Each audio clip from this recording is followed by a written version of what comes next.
What's going on, everyone? Welcome back to the Check the Rock channel, and in today's video we're going to be going over possible trades that might happen during the NBA draft on Thursday. Let's get started. From reports around the league, the Rockets are full on Pablo Banchero. Most scouts are saying he's the most ready player in the draft. So a possible trade I can think of is between the Houston Rockets and the Oklahoma City Thunder. The Rockets would send the 3rd pick, the 17th pick, and their next year's first round pick to Oklahoma City for the 2nd pick in the NBA draft. This makes sense for the Thunder because Sam Presti is known for stacking up picks for the foreseeable future, and there is no wrong pick out of Pablo, Jabari Smith, or Chet Holmgren.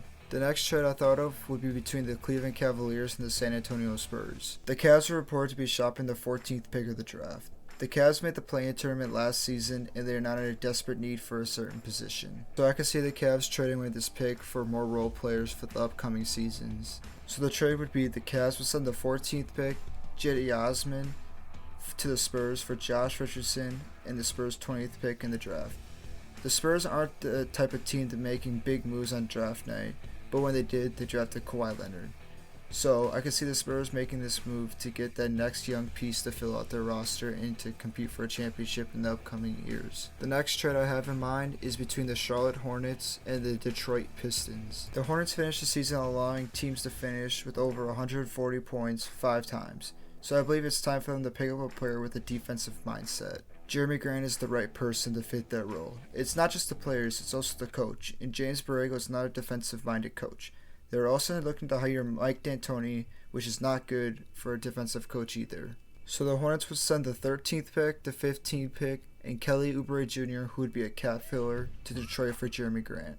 The Pistons are looking to give up Jerami Grant this offseason, and being able to get 2 picks in the first round would give them more ability to draft players that play alongside Cade Cunningham. The Pistons also have the 5th overall pick in the draft, which is another top prospect that would be added to the roster. The next trade is between the New York Knicks and the Sacramento Kings. The Knicks are in a sticky situation right now. They made the playoffs in 2021, and the following season they missed the postseason.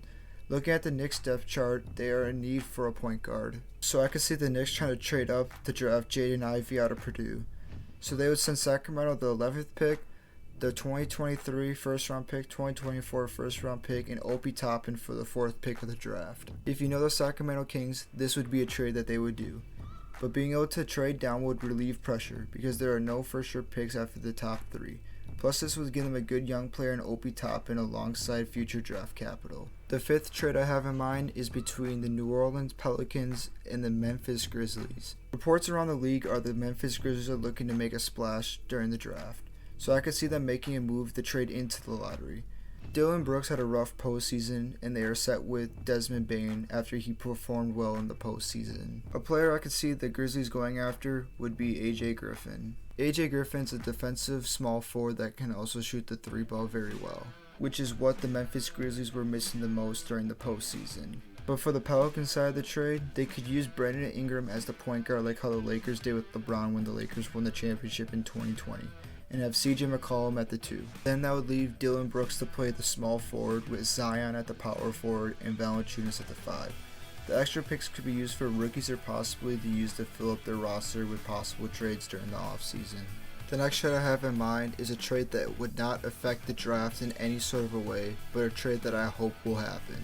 The trade would be between the Washington Wizards and the Los Angeles Lakers once again. Get Westbrook out of LA and send him back to Washington. This trade is a little sticky because 3 out of the 4 players in this trade all had player options at the end of this past season. The 2 Lakers players on this side of the trade are Westbrook and Kendrick Nunn, which they did both opt into their player options for next season.